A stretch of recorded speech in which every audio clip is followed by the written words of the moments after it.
Bonsoir tout le monde, je vous salue au nom puissant du Seigneur Jésus-Christ. Comme tous les vendredis, nous allons prendre notre instant de parole. Rappelez-vous, la parole que le Seigneur nous a donnée pour cette année, c'est 2023 est notre année d'établissement et d'affermissement. Amen. 2023 est notre année d'établissement et d'affermissement. Et pour que cette parole prophétique ait un sens pour nous, ou pour que cette parole s'accomplisse dans notre vie, il est important de considérer trois choses fondamentales. La première chose, c'est le rôle, le ministère du Saint-Esprit. La deuxième chose, c'est le ministère de la parole. Et la troisième chose, c'est la compréhension du nom de Jésus. Amen. Nous devons avoir ces trois choses bien fixées en nous. Amen. Parce que pour que Dieu t'établisse et pour que Dieu t'affermisse, il est important que tu comprennes le rôle et le ministère du Saint-Esprit. Il est important que tu comprennes le rôle et le ministère de la parole de Dieu dans ta vie. Et enfin, il est important que tu comprennes le nom de Jésus. Donc, pour ce soir, nous allons prendre le dernier élément. Nous allons commencer par le dernier, qui est le nom de Jésus. Le nom de Jésus. C'est de ça que nous parlons ce soir. Le nom de Jésus. Écoutez, nous devons comprendre ceci, c'est que s'il y a un nom au-dessus de tout nom, s'il y a un nom que Dieu établit au-dessus de tout nom, s'il y a un nom qui fait autorité dans tout le monde, que ce soit physique comme spirituel, c'est bel et bien le nom de notre Seigneur Jésus-Christ. Amen. C'est bel et bien le nom de notre Seigneur Jésus-Christ. D'ailleurs, la Bible dit dans Actes chapitre 4, verset 12, il n'y a point de salut en aucun autre, car il n'y a sous le ciel aucun autre nom qui ait été donné parmi les hommes par lequel nous devions être sauvés. Ça veut dire quoi? Ça veut dire que le nom de Jésus a été donné afin que l'humanité entière soit sauvée. Déjà que je vous dis ceci, Jésus, c'est la tradition française. Mais si on prend ce nom, c'est-à-dire du grec ancien, ça vient de Jesus, ok? Jesus, qui lui-même vient d'un nom hébreu ancien qui est Yeshua. Et ça a la même racine que Josué. Ouais, quand on voit par exemple la Bible parle de Josué. Josué et Yeshua, ça a la même racine. Mais que signifie le nom Jésus? Le nom Jésus même signifie Dieu sauve. Amen. Lorsqu'on dit Jésus, Jésus signifie Dieu sauve. Ou encore Jésus signifie Dieu délivre. C'est pourquoi Actes chapitre 4, verset 12 dit ceci. Il n'y a de salut en aucun autre, car il n'y a sous le ciel aucun autre nom qui ait été donné parmi les hommes par lequel nous devions être sauvés. Ici, il parle de quel nom? Du nom de Jésus. Amen. Pourquoi? Parce que le nom de Jésus, étymologiquement, signifie Dieu sauve ou encore Dieu délivre. Amen. Alors, ce matin, j'aimerais voir le nom de Jésus sur trois perspectives. La première chose, c'est quoi? C'est que le nom de Jésus a le pouvoir dans les trois mondes. OK? Ça, c'est le premier point.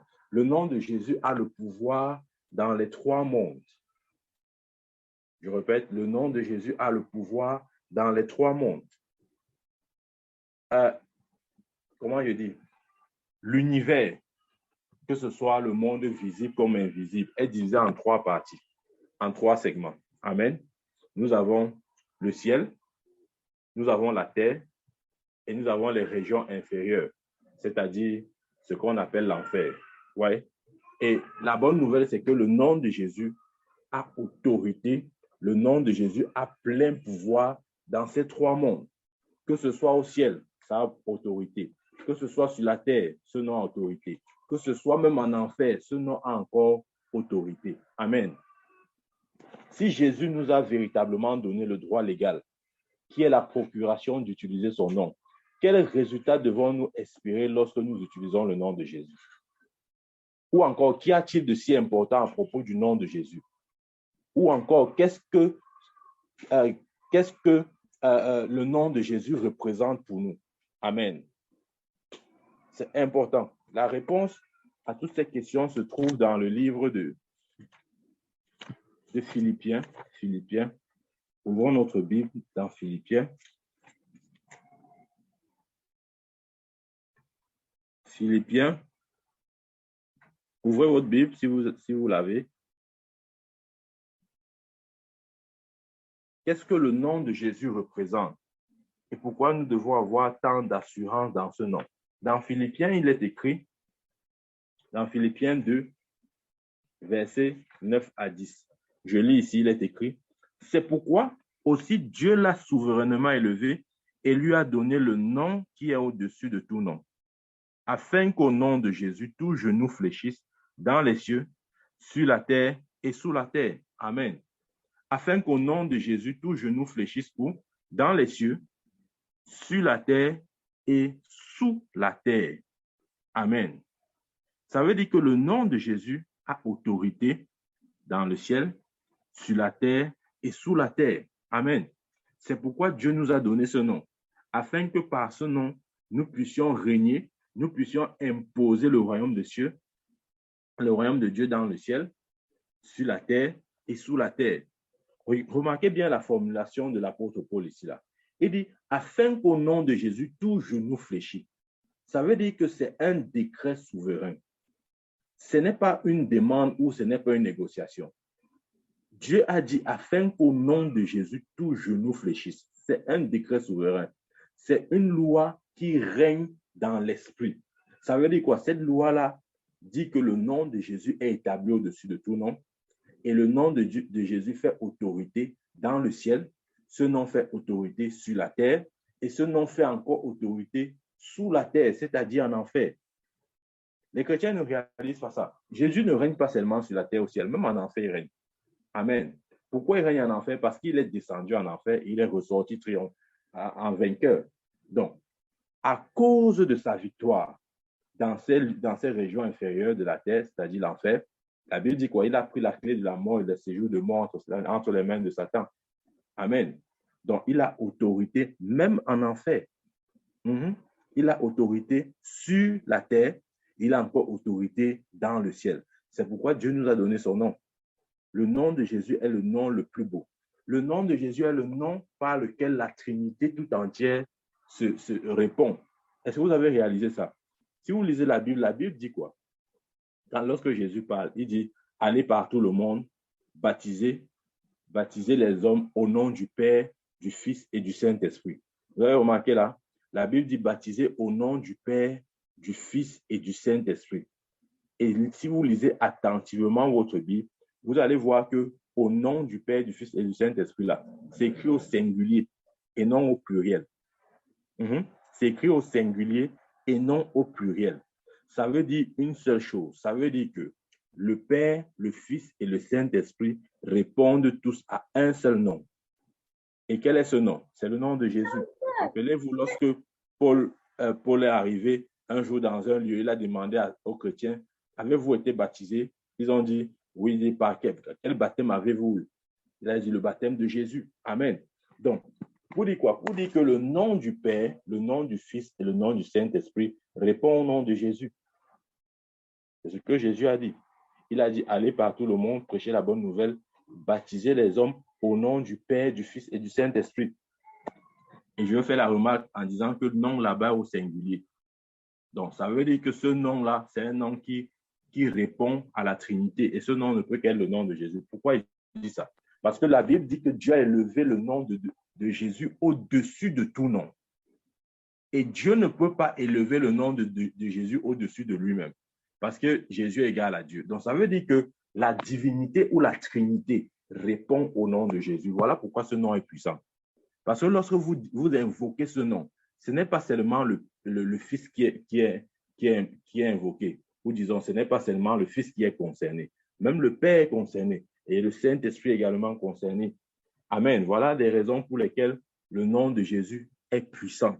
Et le nom de Jésus a autorité dans le ciel, sur la terre et sous la terre. Amen. Autre chose encore, c'est que le nom de Jésus s'applique aux choses. Je ne sais pas si nous avons réalisé ça. Quand je parle des choses ici, là, je parle de tout ce qui existe dans le monde spirituel, en termes de trône, en termes de gouvernement, en termes de galaxies, en termes de domination, en termes de puissance, en termes de prince de ce monde, ou encore en termes de lieux célestes. Le nom de Jésus a autorité. Amen.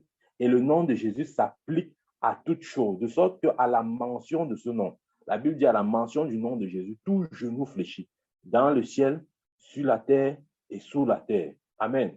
Ça veut dire que toutes ces choses-là sont soumises au nom de Jésus. Regardez, les chrétiens ne sont pas suffisamment conscients de la puissance qu'il y a dans le nom de Jésus. Et ils essayent de mettre leur foi dans des choses autres que le nom, se disant peut-être que donc, voilà, le nom n'est pas suffisamment efficace, il faudrait qu'on renforce un peu. Non, vous n'avez que besoin du nom de Jésus. Le nom de Jésus est suffisant. Je vais vous choquer. Et il y a des chrétiens qui croient beaucoup à ce qu'on appelle généralement l'huile d'onction, l'eau d'onction ou le sel béni ou toutes ces choses-là. Vous voyez? Ils mettent tellement leur foi dans ces choses au point où ils semblent oublier même que le nom de Jésus est plus puissant que tout ça. Amen. Dieu nous a donné tout ce dont nous avons besoin. Réalisez que tout ce dont vous avez besoin, c'est du nom de Jésus. La Bible dit à la mention de ce nom, tout genou fléchit dans les cieux, sur la terre, sous la terre, et toute langue confesse que Jésus est Seigneur. Ça veut dire quoi? Ça veut dire que peu importe ce que Satan et sa cohorte essaient de planifier contre vous, ça n'a pas d'importance. Absolument pas. Vous pouvez neutraliser leurs efforts et renverser leurs œuvres au nom de Jésus-Christ. C'est important. Lorsque vous dites au nom de Jésus-Christ, mettez toute votre foi dans la proclamation de ce nom. Parce que ce nom porte toute l'autorité de Dieu. Il n'y a pas juste une partie de l'autorité dans ce nom. Toute l'autorité divine a été investie dans ce nom. Donc, lorsque vous dites au nom de Jésus, c'est toute la divinité, toute la puissance de Dieu que vous invoquez. Ce n'est pas juste une partie ou une portion, c'est toute la puissance de Dieu qui est invoquée. Amen. Je vais vous conter une histoire. C'est l'histoire d'un ex-sataniste. Et il s'est converti, c'est un pasteur. Il s'est converti, c'est un Congolais. Et il dit que lorsqu'il servait Satan, Satan l'envoyait souvent en mission. Et sa mission consistait justement à faire couler le sang. Vous voyez? Donc, on peut l'envoyer peut-être pour faire des accidents, des choses comme ça, Voilà. Et il dit qu'un jour, il était envoyé en mission pour causer un accident. Mais dans le bus où il était, il y avait un enfant de Dieu. Et cet enfant de Dieu était en train de louer le Seigneur. C'est-à-dire de louer le Seigneur, chanter pour le Seigneur, quoi. Et dans son chant, il y avait toujours la mention du nom de Jésus. Et il dit que chaque fois qu'il chantait ce chant, ou disons aussi longtemps qu'il chantait ce chant, lui, le sataniste, il ne pouvait rien faire. Pourquoi il ne pouvait rien faire? Parce que dans ce chant-là, il y avait le nom de Jésus. Vous voyez? Donc, en chantant, des fois, il prononçait ce nom. Du moins, les textes du chant avaient prévu ce nom à des endroits. Et chaque fois que ce chrétien invoquait ce nom, il se sentait littéralement secoué. Il se sentait littéralement paralysé, juste à la mention du nom de Jésus. J'aimerais que vos yeux soient ouverts sur cette réalité. Juste en disant au nom de Jésus, c'est suffisant pour que Satan et ses démons s'arrêtent. C'est suffisant pour que Satan et ses démons déguerpissent. C'est suffisant pour que Satan, le royaume des ténèbres, soit repoussé. Parce que le nom de Jésus incarne et représente toute l'autorité divine. Ne croyez pas que ce nom-là, c'est juste comme nos noms-là, comme peut-être on s'appelle Michael, Pierre, Jean, tout ça. Ça n'a rien à voir. Absolument rien. Amen. Parce que le nom de Jésus incarne son caractère, son autorité et sa puissance en même temps. Amen. Donc, réalisons-le. Nous devons le réaliser. Vous savez, si vous ne savez pas, je le dis souvent, le monde spirituel ne perd pas juste, comment je vais dire, les choses ne marchent pas sans que vous soyez suffisamment conscient d'elles. OK? C'est-à-dire que même si vous êtes chrétien, par exemple, si vous ne savez pas ou n'êtes pas conscient de la puissance du nom de Jésus, ce nom ne va pas fonctionner pour vous. Pourquoi? Parce que vous n'êtes pas conscient. C'est important d'être conscient. Pour commander le surnaturel, cela va vous demander d'être spirituel. personne ne peut commander le surnaturel aussi longtemps qu'il n'est pas spirituel. Amen. Ça va vous demander d'être spirituel. Si vous voulez voir le nom de Jésus opérer avec puissance dans votre vie, il est important que vous ayez la compréhension de ce que c'est que ce nom. Amen. Et une des compréhensions que nous avons jusqu'ici, c'est quoi? C'est que ce nom a été établi au-dessus de tout nom, dans les cieux, sur la terre et sous la terre. Ça veut dire qu'il n'y a aucun être, que ce soit physique ou spirituel, qui a un nom plus excellent que celui de Jésus. Aucun. Aucun ange n'a un nom plus excellent que ce nom. Aucun homme n'a un nom plus excellent que ce nom. Et aucun esprit méchant n'a un nom plus excellent que ce nom. Ce nom a été établi au-dessus de tout. Il a dit, c'est pourquoi Dieu l'a souverainement élevé et lui a donné le nom au-dessus de tout nom. Dans Philippiens 2,9, c'est pourquoi Dieu l'a souverainement élevé et lui a donné le nom qui est au-dessus de tout nom, afin qu'au nom de Jésus, tout genou fléchisse dans les cieux, sur la terre et sous la terre. Amen. Dans les cieux, sur la terre et sous la terre. Et que toute langue confesse que Jésus-Christ est Seigneur à la gloire de Dieu le Père. Waouh! Ça, c'est le nom que nous avons. C'est le nom que nous avons reçu de Dieu. Et c'est le nom par lequel nous devons vivre. C'est le nom par lequel nous devons planifier notre vie. C'est le nom par lequel notre quotidien doit être rythmé. Amen. Ça, c'est important, important. Le nom de Jésus fait autorité dans le monde visible comme invisible. C'est parce que ce nom a autorité que Jésus peut dire « allez guérir les malades ». C'est parce que ce nom a autorité que Jésus peut dire « allez ressusciter les morts ». C'est parce que ce nom a autorité que Jésus peut dire « allez purifier les lépreux ». C'est parce que ce nom a autorité que Jésus peut dire « allez chasser les démons ». Si le nom de Jésus n'avait pas autant d'autorité et de puissance, il nous serait impossible de faire quoi que ce soit. Vous ne pouvez pas guérir guérir les malades au nom de Jésus si ce nom n'est pas puissant. Vous ne pouvez pas ressusciter les morts au nom de Jésus si ce nom n'est pas puissant. Vous ne pouvez pas purifier les lépreux si ce nom n'est pas puissant. Vous ne pouvez non plus chasser les démons si ce nom n'est pas puissant. Amen. C'est important de comprendre la puissance qui est investie dans le nom de Jésus. Il n'y a pas meilleur, il n'y a pas plus beau, il n'y a pas plus puissant, il n'y a pas plus excellent, il n'y a pas plus merveilleux que ce nom. Amen. C'est important. Est-ce que vous savez qu'avec le nom de Jésus, vous pouvez même ramener quelqu'un qui est en enfer? Ouais, je vais vous expliquer la partie ici. Ça veut simplement dire quoi? Jésus a dit, allez guérir les malades, ressusciter les morts, purifier les lépreux, chasser les démons. Si on ressuscite les morts, ça veut dire qu'on peut ramener un esprit qui était en enfer, on le ramène à la vie avec le nom de Jésus. C'est ça la résurrection des morts. Amen. Il a dit, allez ressusciter les morts. Il n'a pas précisé les morts qui sont morts en Christ. Pas forcément. Il y a les morts qui ne sont pas morts en Christ. Mais le nom de Jésus, ce que je veux dire, c'est quoi? Le nom de Jésus a autorité pour ramener même quelqu'un qui est descendu en enfer. Amen. C'est la preuve que ce nom règne même en enfer. C'est la preuve que ce nom est établi même en enfer. C'est la preuve que ce nom fait autorité même en enfer. Amen. Ça, c'est important, mes frères. C'est important de comprendre ça. Le nom de Jésus a le pouvoir dans les trois mondes. Ça a le pouvoir dans les cieux, ça a le pouvoir sur la terre et ça a le pouvoir sous la terre, c'est-à-dire en enfer. Amen. Ah, je crois que des fois, on doit juste célébrer le Seigneur pour ce nom. Et nous devons lui être infiniment reconnaissants. Le nom de Jésus a autorité et domination sur toute chose. Regardez ce que la Bible dit. On va un peu lire ce passage. Dans Actes chapitre 3, je lis à partir du verset 1. De 1 à 10, je lis.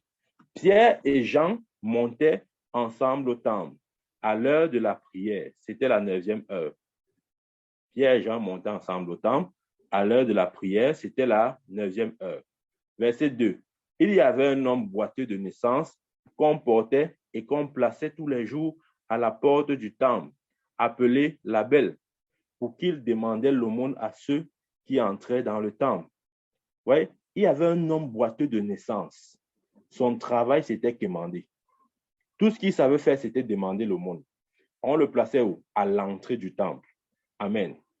De sorte qu'il puisse demander l'aumône à toute personne qui entre dans le temple. Verset 3. Cet homme, voyant Pierre et Jean qui allaient y entrer, leur demanda l'aumône. Verset 4 suivant. Pierre, de même que Jean, fixa les yeux sur lui et dit, regarde-nous. Waouh, regarde-nous. Verset 5.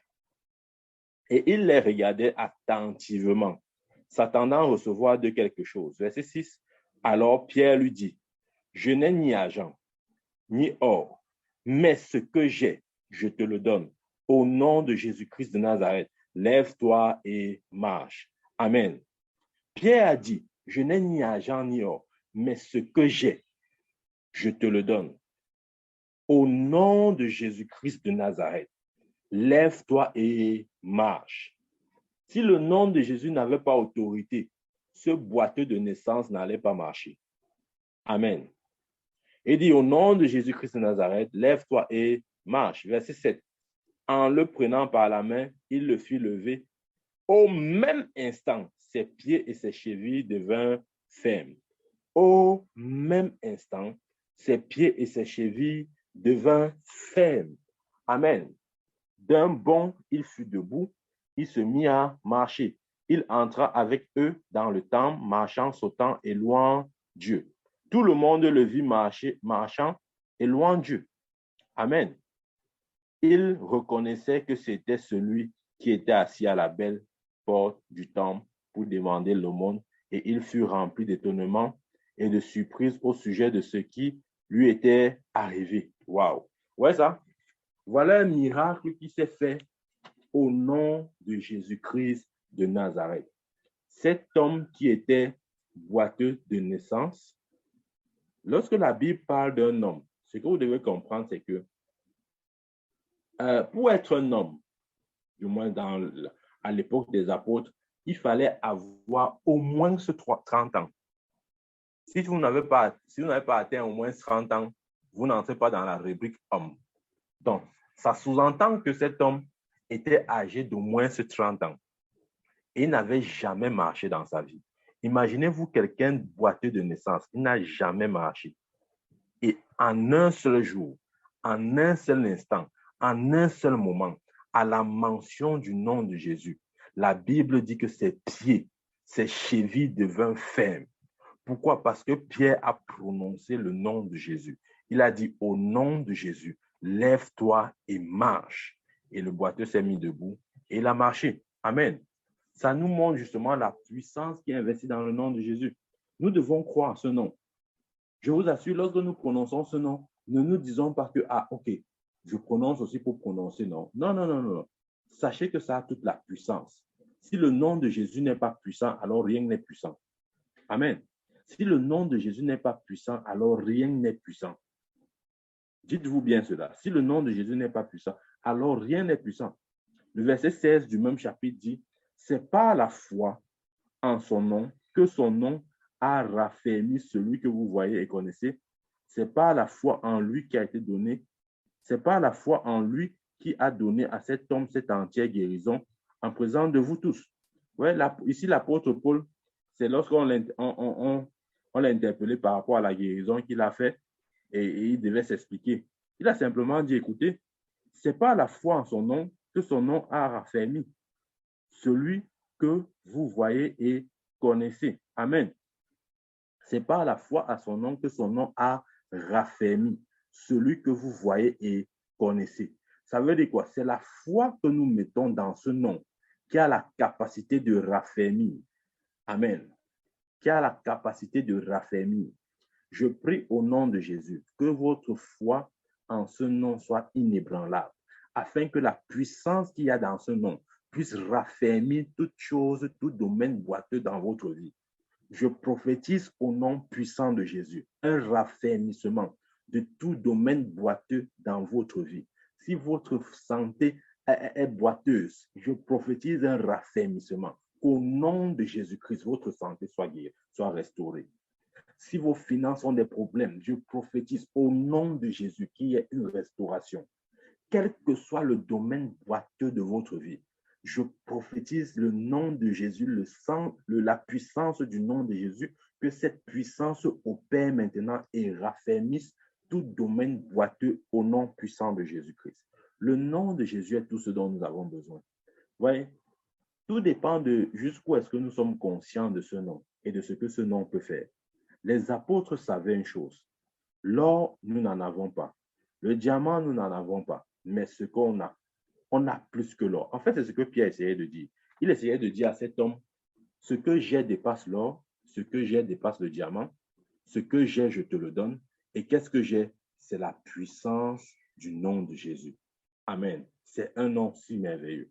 Et quand il a invoqué ce nom, pour la première fois, cet homme boiteux s'est tenu debout sur ses chevilles. Amen.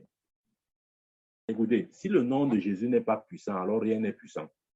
Je vous dis la vérité. Je répète, si le nom de Jésus n'est pas puissant, alors rien n'est puissant. Donc, nous devons croire à ce nom-là. Nous devons mettre notre foi dans ce nom. Ce nom est tout ce que nous avons. Ce nom est tout ce qui représente et incarne l'autorité de Dieu. Amen. Croyons à ce nom. Ne l'invoquons pas seulement comme des religieux. Non, non, non, non. Le christianisme n'est pas la religion. Dans Éphésiens, ouvrons la Bible dans Éphésiens, chapitre 1.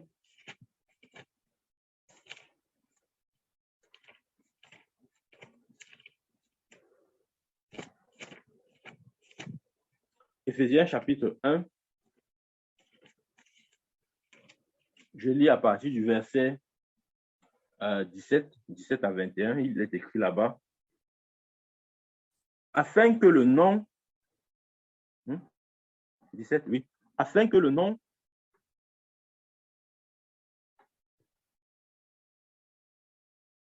que le Dieu de notre Seigneur Jésus-Christ, le Père de gloire, vous donne un esprit de sagesse et de révélation. Vous donne un esprit de sagesse et de révélation dans sa connaissance, qu'il illumine les yeux de votre cœur pour que vous sachiez quelle est l'espérance qui s'attache à son appel, quelle est la richesse, quelle est l'espérance qui s'attache à son appel, quelle est la richesse de la gloire de son héritage qu'il réserve aux saints, et quelle est envers nous qui croyons l'infini, l'infinie grandeur de sa puissance, se manifestant avec efficacité par la vertu de sa force.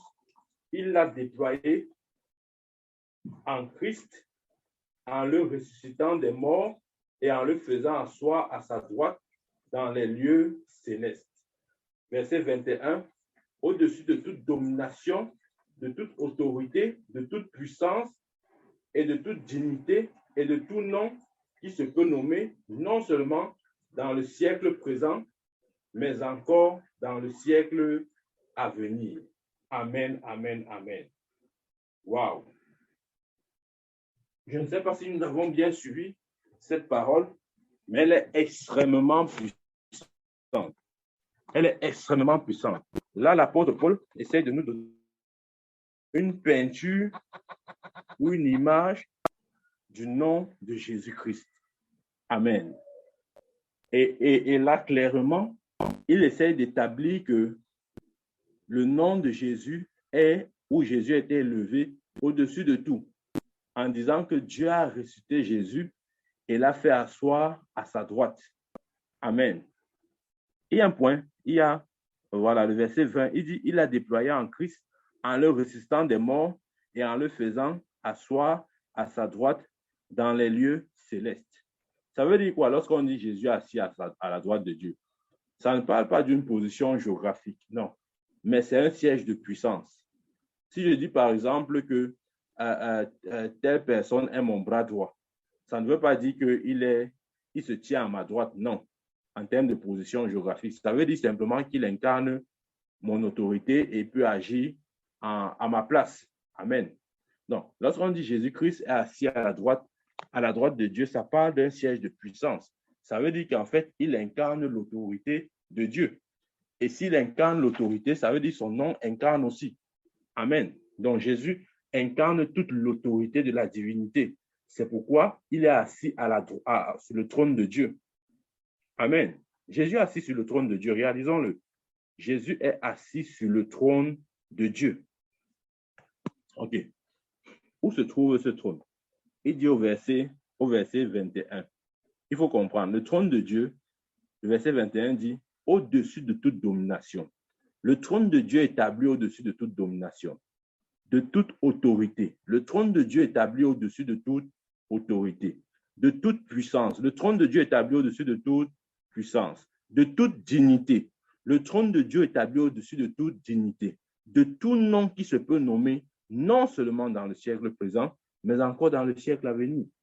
Ça veut dire que le nom de Jésus est établi au-dessus de tout nom dans le siècle présent, okay, de tout nom qui puisse se nommer dans le siècle présent, mais encore dans le siècle à venir. Oh, j'aimerais que notre entendement et nos yeux soient ouverts sur cette réalité. Le nom de Jésus est établi au-dessus de tout gouvernement. Le nom de Jésus est établi au-dessus de toute autorité. Le nom de Jésus est établi au-dessus de tout pouvoir, de toute seigneurie, de tout, absolument tout. Il n'y a rien au-dessus de ce nom. Voilà. Il n'y a rien au-dessus de ce nom. Absolument rien. N'essayez pas de mettre quelque chose au-dessus du nom de Jésus. Absolument aucun ange n'est au-dessus du nom de Jésus. Personne n'est au-dessus du nom de Jésus. C'est pourquoi lorsque vous invoquez ce nom, ayez cette conscience que vous faites appel au nom le plus élevé, vous faites appel au nom qui règne, au nom qui est établi au-dessus de toute chose, au nom que Dieu a élevé au-dessus de tout nom. En fait, c'est de ça qu'il s'agit. Amen. Et quand nous lisons bien l'histoire de l'Église primitive, nous voyons comment ce nom a opéré. Nous voyons comment ce nom a commis des ravages, même dans les gouvernements humains. Regardez ce que la Bible dit dans Actes chapitre 5. Dans Actes chapitre 5, je lis à partir du verset 27 à 28. Il est écrit là, je lis, après qu'il les eut amenés en présence du Sanhédrin, suivez bien, le souverain sacrificateur les interrogea en ces termes. Ne vous avons-nous pas défendu expressément d'enseigner en ce nom-là? Vous comprenez? Ça veut dire quoi? Ça veut dire que même au temps des apôtres, le nom de Jésus était si puissant que le souverain sacrificateur a interdit aux apôtres d'enseigner en ce nom-là. Donc, ce qui donnait la vie à l'évangile, c'était le nom de Jésus. C'est parce que ces hommes savaient la puissance, c'est-à-dire les apôtres, savaient la puissance qu'il y avait dans ce nom.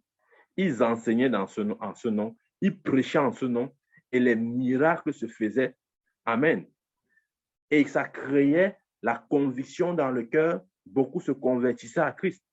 Mais bien sûr, le souverain sacrificateur, qui était une image ou l'expression de la religion, a voulu combattre et a dit, ne vous avons-nous pas défendu expressément d'enseigner en ce nom-là? Et voici, vous avez rempli Jérusalem de votre enseignement et vous voulez faire tomber sur nous le sang de cet homme, c'est-à-dire de Jésus. Amen. Ouais. Pourquoi? Parce que le nom de Jésus est puissance. Et les apôtres ont régné, ont gouverné, ont imposé le royaume et l'évangile à cause de ce nom. C'est pourquoi il leur avait été interdit de parler au nom de Jésus. Donc, ce n'était même pas ce qu'ils disaient qui était important, c'est qu'ils faisaient tout ça au nom de Jésus. Amen.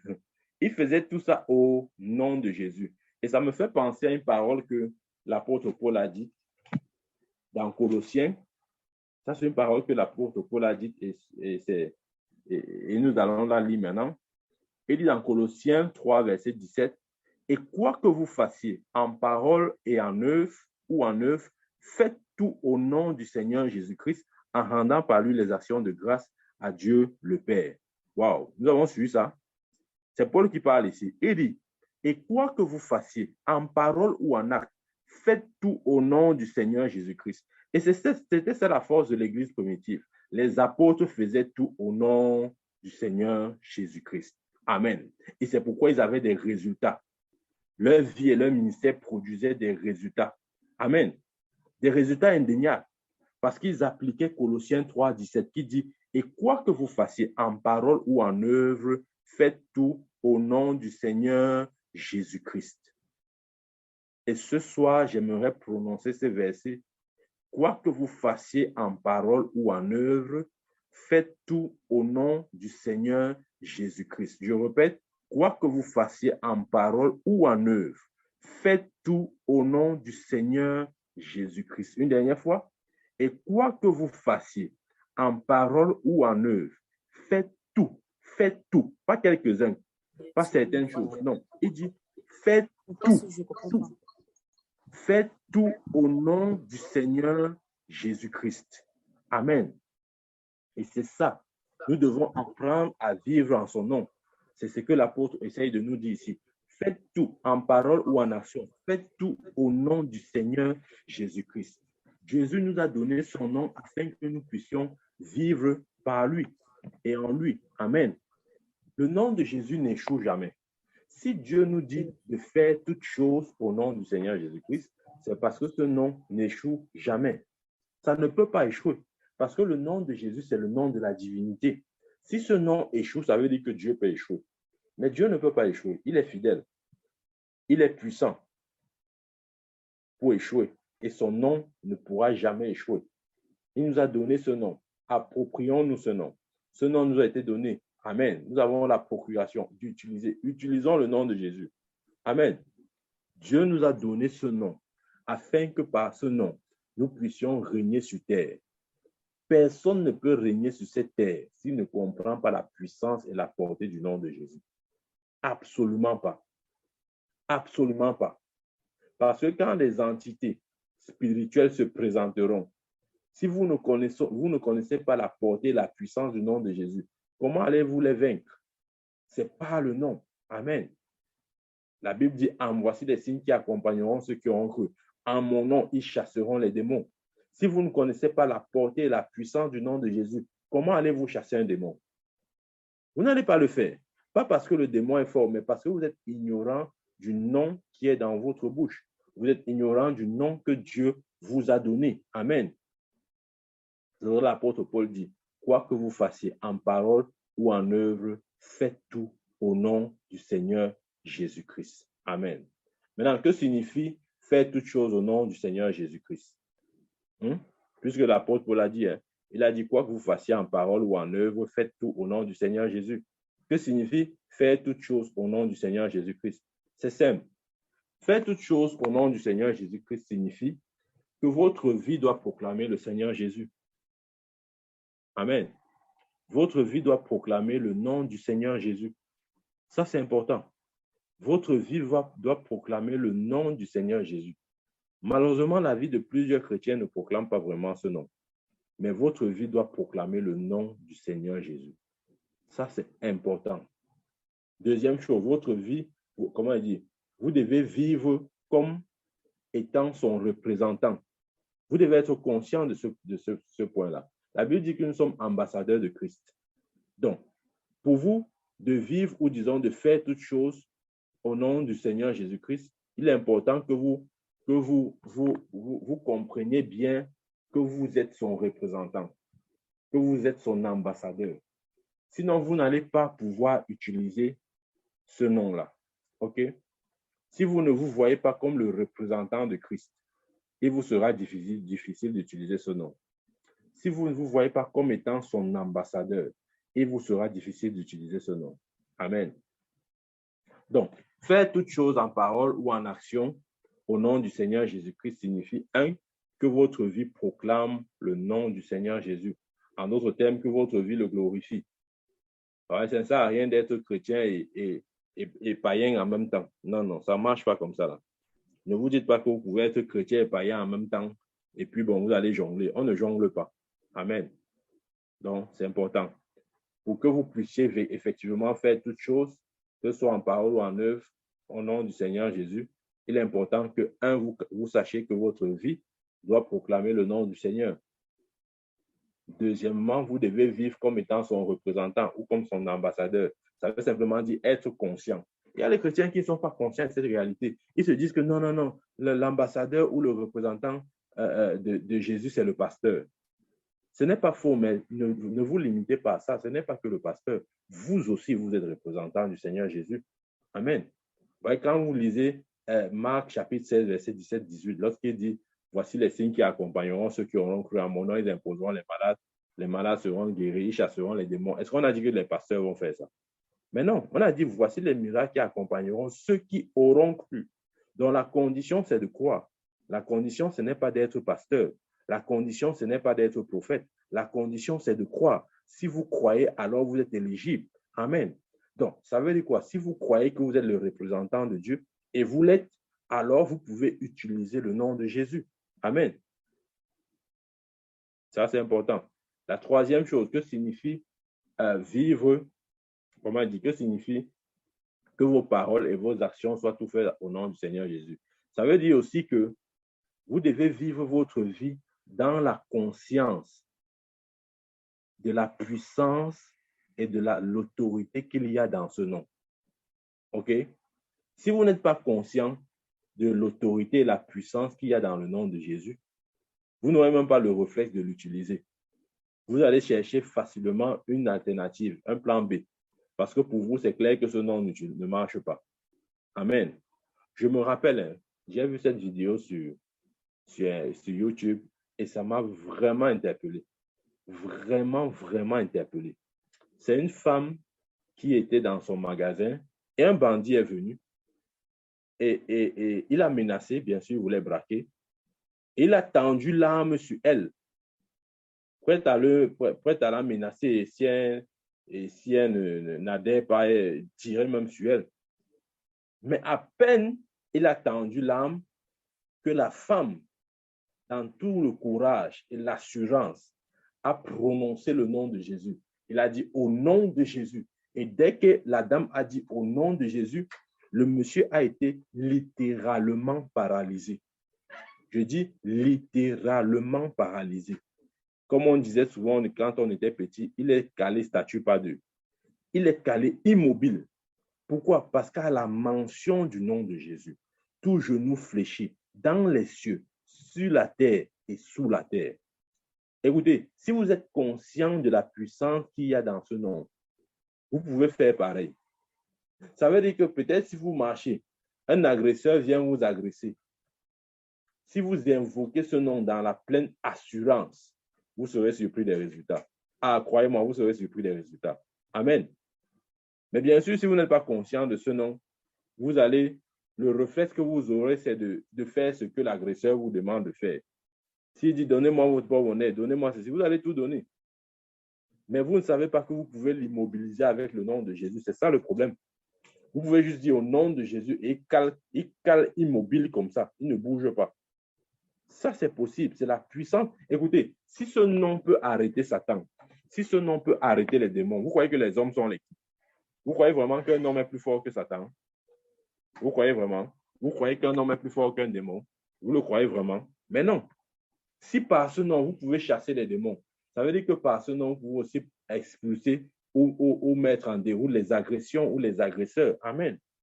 Mais si vous n'êtes pas conscient, la Bible dit dans Osée 4:6, mon peuple périt faute de connaissance. Amen. Mon peuple périt faute de connaissance. Nous croyons souvent que le nom de Jésus, vraiment, ça peut marcher comme ça peut ne pas marcher. On ne sait jamais. Ayons quand même un plan B. Non, non, non, non, non, non, non, non. Absolument pas. Vous savez de qui est-ce qu'on parle là? Ou vous savez de quel nom on parle là? On parle du nom par lequel toute la Trinité répond. C'est-à-dire, lorsque vous dites au nom de Jésus, le Père, le Père répond, le Fils répond, le Saint-Esprit répond. Vous me parlez d'un petit agresseur qui a un petit couteau ou un petit pistolet, ça c'est quoi? Ça n'est rien du tout.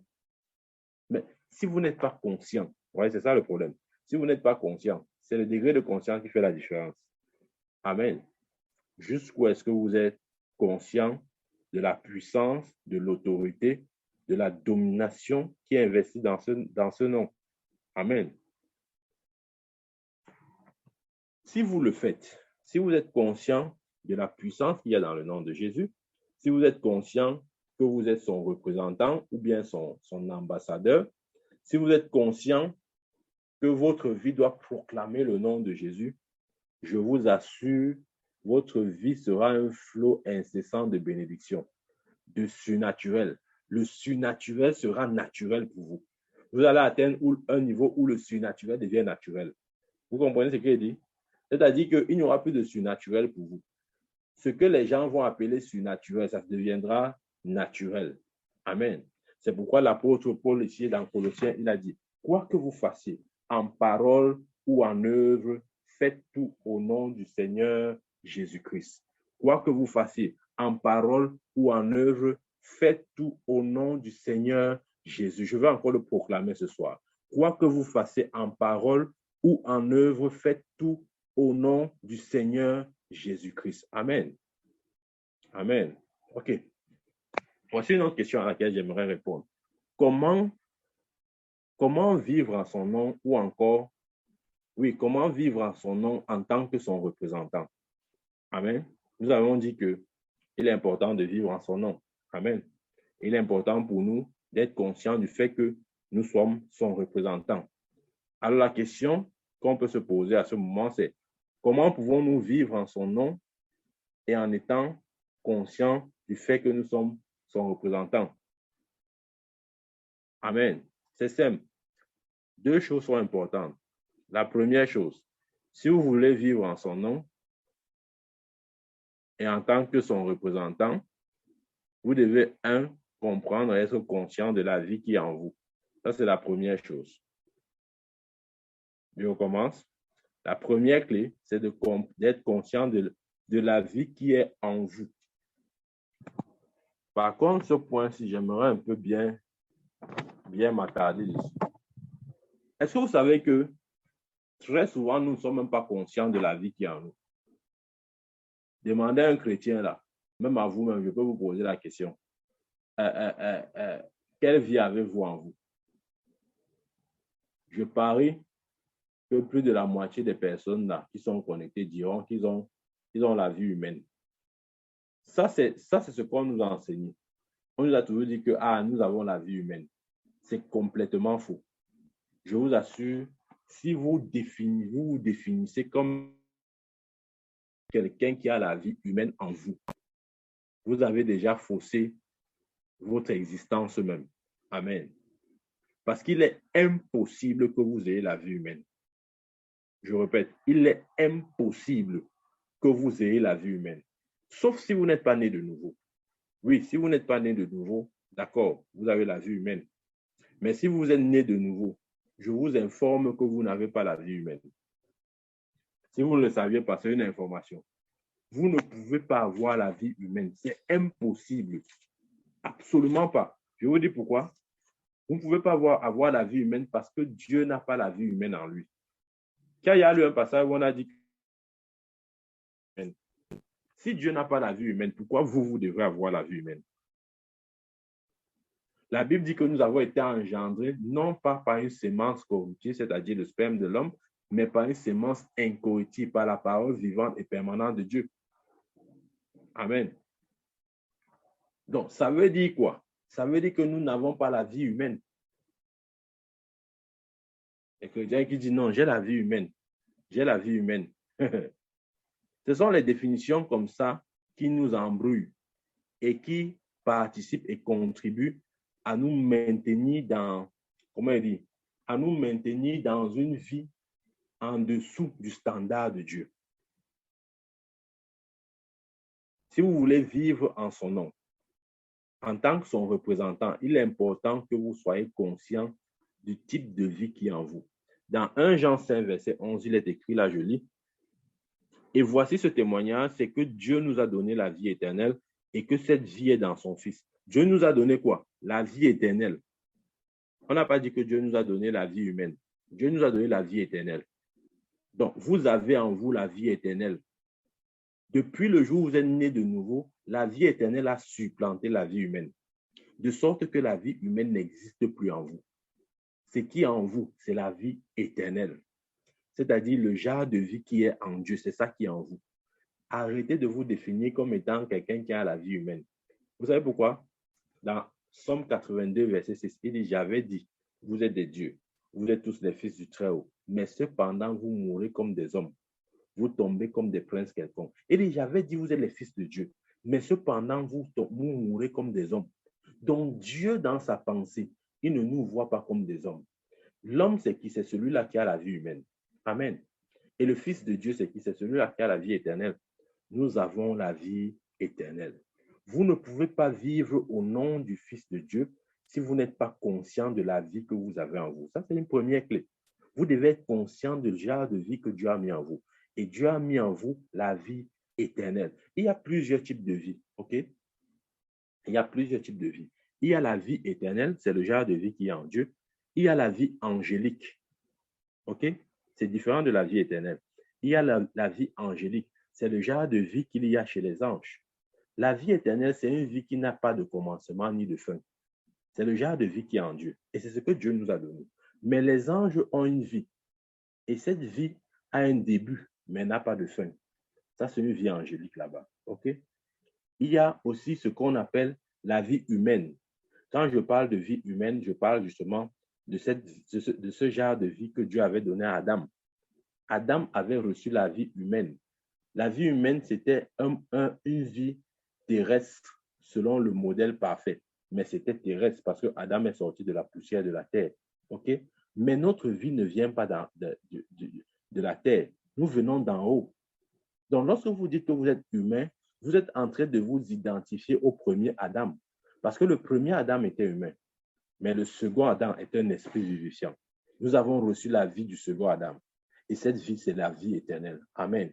Donc, si nous voulons vivre en son nom, vivre au nom du Seigneur Jésus-Christ, parce qu'il a dit, quoi que vous fassiez en parole ou en œuvre, faites tout au nom du Seigneur Jésus-Christ. Ça nous interpelle ici à vivre aussi au nom du Seigneur Jésus, être conscient que nous sommes son représentant. Il est important pour nous de prendre véritablement conscience de la vie que nous avons en nous. Amen. Ça, c'est la première chose.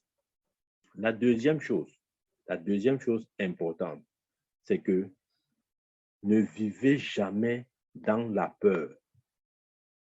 Écoutez, personne ne peut vivre au nom du Fils de Dieu. 1, s'il n'est pas conscient de la vie qui est en lui. 2, s'il continue de vivre dans la peur. C'est impossible. C'est impossible. Voyez ce que la parole de Dieu dit dans 1 Jean chapitre 4, verset 18. Il dit là-bas, la crainte n'est pas dans l'amour, mais l'amour parfait bannit la crainte. Amen. Nous ne devons pas avoir peur de quoi que ce soit et de qui que ce soit.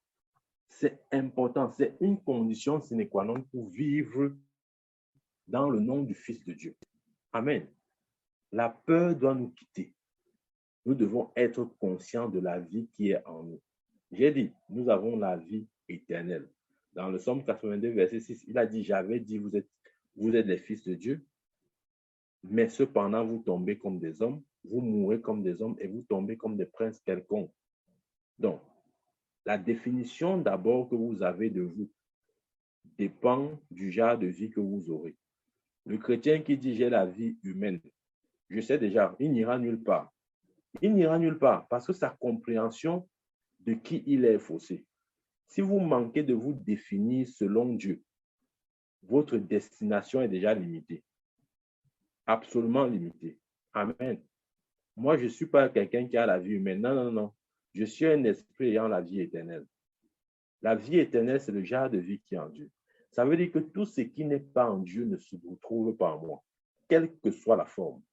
Tout ce qui n'est pas en Dieu n'a pas le droit de se retrouver en moi. Parce que la vie éternelle me met à l'abri de toute chose qui ne se trouve pas en Dieu. Amen.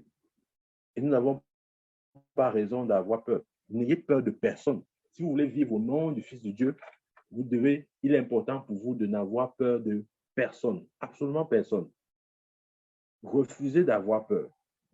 Ayez de l'audace. Vivez au nom de Jésus-Christ. Parce que le nom de Jésus est le nom qui a été élevé au-dessus de tout nom.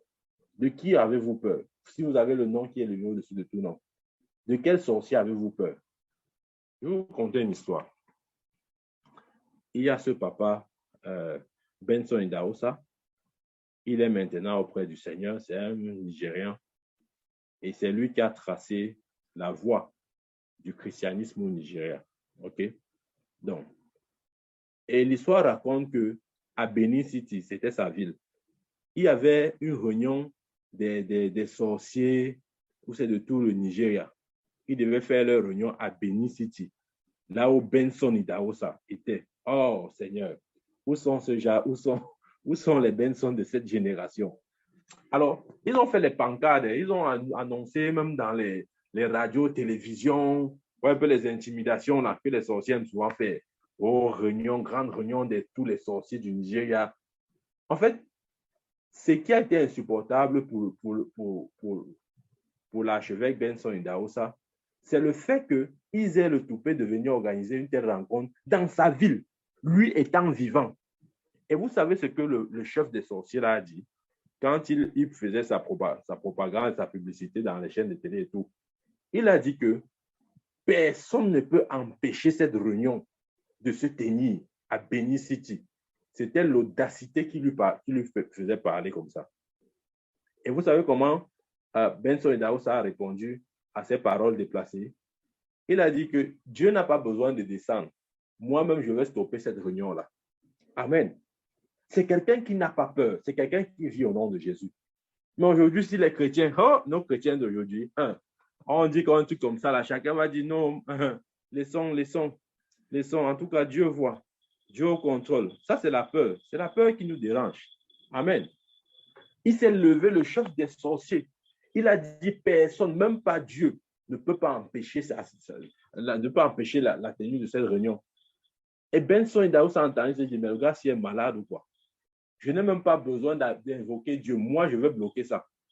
Et comme au Nigeria, on savait déjà, du moins, vous savez, dans le monde spirituel, on se connaît tous, quoi. Donc, au Nigeria, on savait que, OK, parlant des choses de Dieu et de l'Église, l'icône dans ce domaine-là, c'est Benson Idahosa. Ça, tout le monde le savait. Et de l'autre côté, le chef des sorciers du Nigeria était là. Qu'est-ce qu'ils ont fait? Ils ont convoqué une réunion. Sur la télé, une chaîne, sur la chaîne nationale, la télévision nationale. On voulait donc qu'il y ait clash entre le pasteur et le sorcier. Et vous savez ce que Benson Idahosa a dit? Le type là s'est mis à s'agiter, le chef des sorciers là s'agitait. Benson a dit seulement une seule chose. Il a dit, dis que tu es sorcier, tu meurs maintenant. Le gars a mâché la bouche. Il dit non, dis que tu es sorcier, tu rends ton dernier souffle maintenant. Il n'a pas pu dire qu'il est sorcier. Il a dit, lève-toi, sors, pas. Amen. Pourquoi? C'est quelqu'un qui vit dans l'audacité du nom de Jésus. Il n'a pas peur. Il sait, regardez, le nom de Jésus nous a été donné. Jésus est monté au ciel et nous a laissé son nom, afin que par son nom, nous puissions agir en lieu et place. C'est ça la procuration. Nous agissons comme Christ veut. Nous n'avons plus besoin de l'invoquer. Il n'a pas dit, oh Dieu, est-ce que tu vois vraiment, les sorciers veulent se retrouver ici à Benin City pour faire leur réunion. Seigneur, vraiment, moi, je ne veux pas ça. Non, il n'a pas besoin de ça. Quelqu'un qui sait qu'il a le nom, il agit directement. Il a dit à ce sorcier, dis que tu es sorcier, tu rends ton dernier souffle là. Le plus grand sorcier de tout le Nigeria a été incapable de dire qu'il est sorcier, alors qu'il avait annoncé partout. Les pancartes, les plaques, les affiches étaient partout affichées à Benin City. Mais un homme a stoppé. Pourquoi? Parce qu'il était conscient du nom. Est-ce que nous sommes conscients du nom de Jésus? Je prie afin que ce soir, nos yeux s'ouvrent sur la réalité du nom. Amen. Dans Proverbe, vous voyez un peu Proverbe. Proverbe chapitre 18, verset 10. Le nom de Jésus est une tour forte. Amen. Proverbe 18, verset 10. Il dit là-bas, Proverbe 18, 10, je lis. Le nom de l'Éternel est une tour forte. Le juste s'y réfugie et se trouve en sûreté. Voilà. Maintenant, je veux un peu modifier quelque chose là.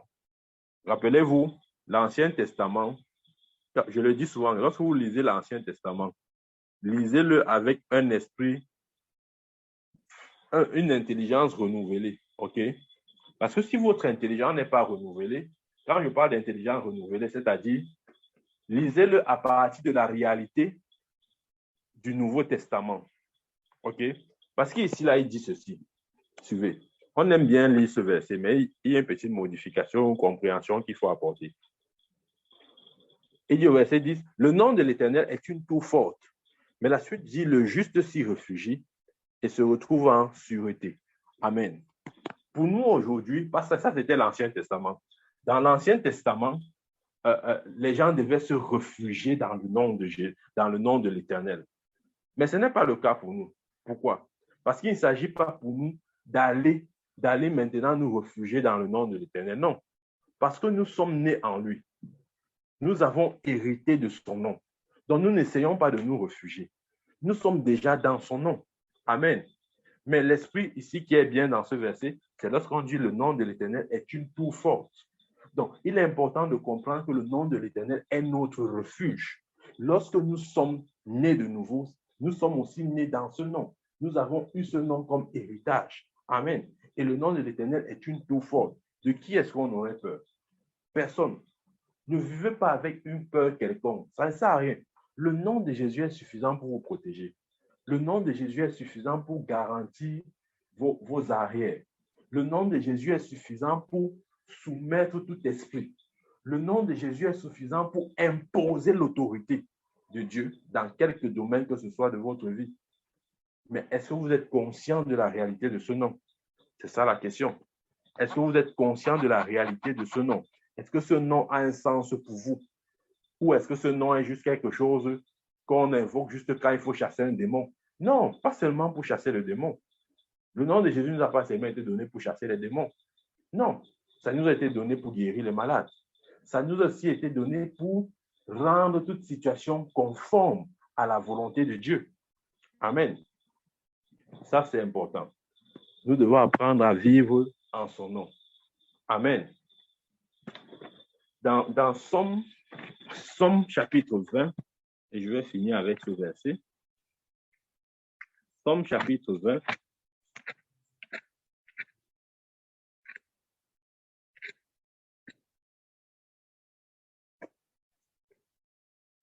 Suivez ce verset. Ah, vous allez certainement l'aimer. En tout cas, je l'aime énormément. Somme chapitre 20, verset 8, il dit, ceux-ci s'appuient sur leurs chars, ceux-là sur leurs chevaux. Nous invoquons le nom de l'Éternel, notre Dieu. Amen.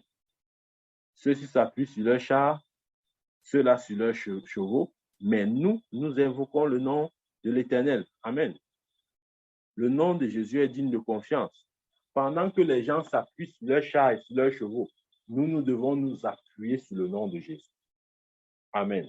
Certains s'appuient sur leurs chars et leurs chevaux, sur leur force, sur leurs relations, sur tout ce qui peut constituer comme un appui pour eux, comme des béquilles pour eux. Mais notre appui est dans le nom. Invoquez ce nom avec pleine confiance et assurance. Et vous allez voir ce que ce nom peut produire. Vous allez voir ce que ce nom peut produire. Amen.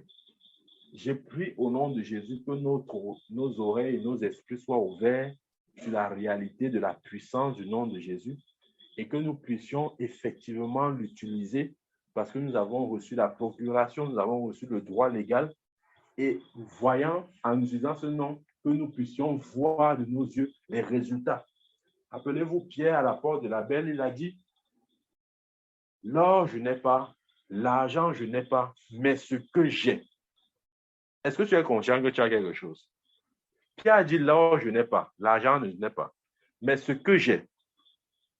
En fait, ça ne veut pas dire que Pierre était pauvre. Les gens ont dit, voilà, Pierre était pauvre. Ou non, les chrétiens doivent être pauvres. Pierre n'avait pas. Non. C'est pas ce que ça veut dire. Pierre voulait simplement dire que ce que j'ai est supérieur à l'or et l'argent. Pourquoi? Parce que cet homme, chaque jour, recevait l'aumône. Il recevait l'or et peut-être même l'argent. Mais sa situation n'a pas changé parce qu'il n'a pas reçu ce qui devait changer sa situation. Et Pierre dit en disant, j'ai la chose qui va changer ta situation.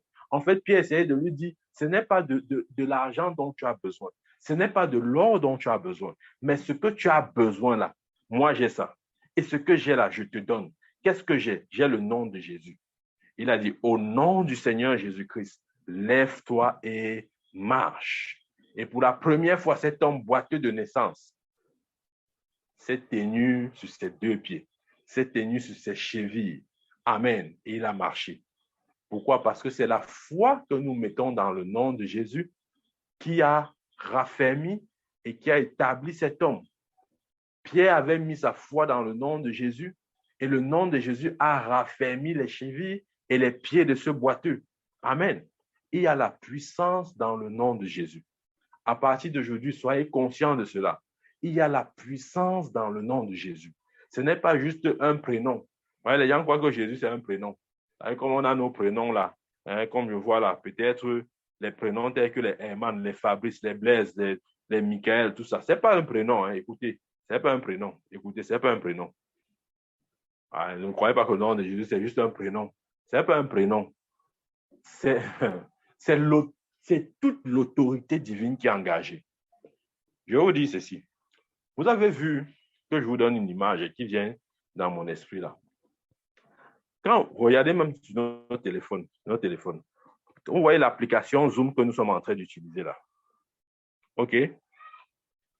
Pour entrer ou pour utiliser l'application Zoom, vous devez avoir l'icône de cette application sur votre téléphone. Vous devez cliquer sur l'icône.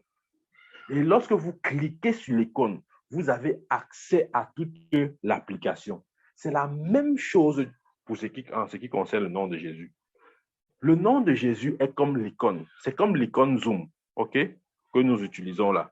Celui qui invoque, qui appelle et qui prononce ce nom, c'est comme quelqu'un qui vient cliquer sur l'icône Zoom.